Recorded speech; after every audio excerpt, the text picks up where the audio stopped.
Українці, українки. Ukrainians. On August the 4th, Russian terrorists once again fired at Toretsk, Donetsk region, hitting public transport stop.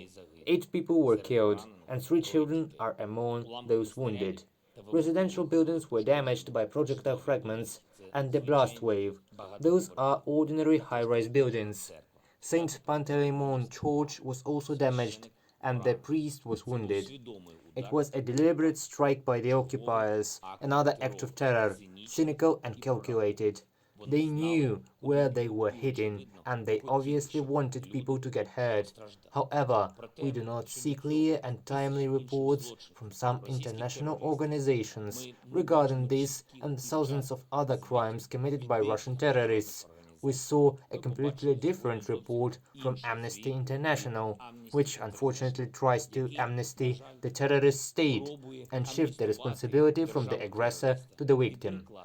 There cannot be, even hypothetically, any condition under which any Russian attack on Ukraine becomes justified.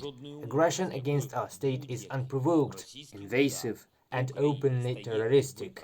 And if someone makes a report in which the victim and the aggressor are allegedly the same in something, if some data about the victim is analyzed and what the aggressor was doing at the same time is ignored, this cannot be tolerated.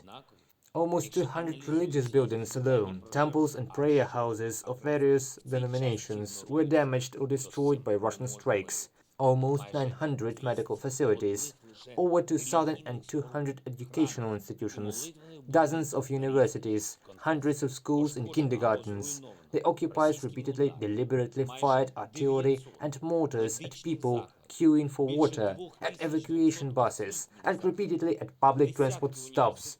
The Russian army did not even refrain from striking at the memorials to the victims of the Holocaust, at the cemeteries, at the camp with prisoners of war in Olenivka, and there are no reports about it for some reason. This is immoral selectivity.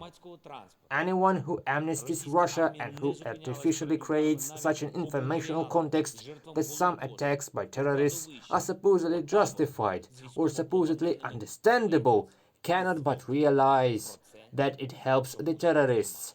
And if you provide manipulative reports, then you share the responsibility for the deaths of people with them. Every day we expand the possibilities of our foreign policy, formal and informal. I spoke with representatives of the African media from Nigeria, South Africa, Kenya and Ghana. African countries can be affected very seriously by the destabilization of world markets and global relations provoked by Russia, in particular due to the food crisis. At the same time, in Africa, there is a shortage of true information about the Russian war against our country and a surplus of Russian propaganda. We'll do everything to change this balance. Negotiations with the president of Guinea-Bissau took place for the first time in the history of our bilateral relations. I noted that Ukraine is ready to be a guarantor of food security for African countries. We discussed the support for our state in international organizations.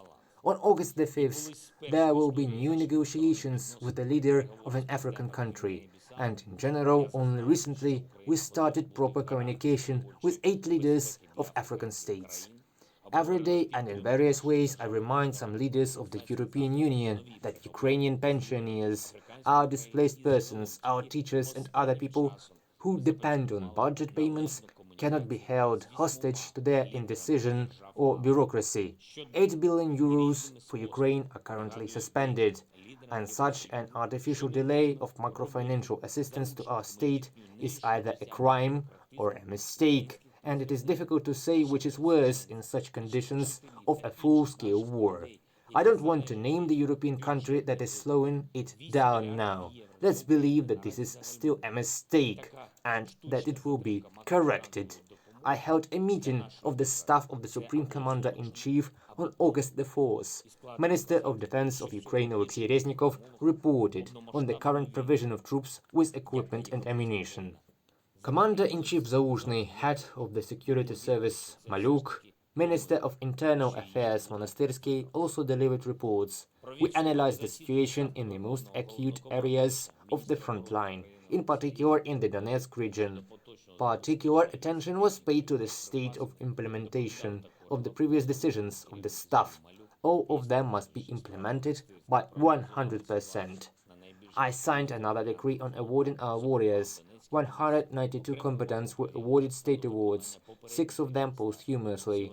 In total, more than 25,500 of our defenders have already been awarded for bravery and effectiveness in battles since February the 24th, more than 4,000 posthumously.